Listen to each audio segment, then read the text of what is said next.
நம்ம இப்ப கட்சி கழிச்சு தான் வந்திருக்கோம். சரியா காய்ஸ், ஒரிச்சா கட்சி அப்படியே தட்டியாச்சு மக்கா. இது கன்னியாகுமரியிலே பிரபலமான கேமு. ஒரு மாதிரி வட்டம் ஒன்றும் விளையாட முடியாது. இதுக்குன்னு ஒரு வித்த தெரிஞ்சிருந்தாதான் விளையாட முடியும். பாருங்க கிரவுண்ட மொத்தம் இன்னும் கொஞ்ச நேரம் கழிச்சு பாருங்க. மொத்தம்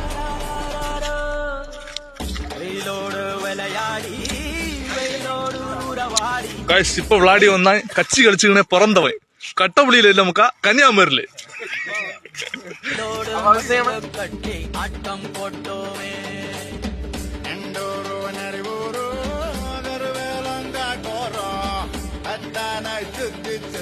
வட்டம் போட்டோமே பசிவந்தா குருவி முட்ட தண்ணிக்கு தேவம் குட்ட பறிப்போமே சோழ தட்ட புழுதிதான் நம்ம கட்ட புழுதிதான் நம்ம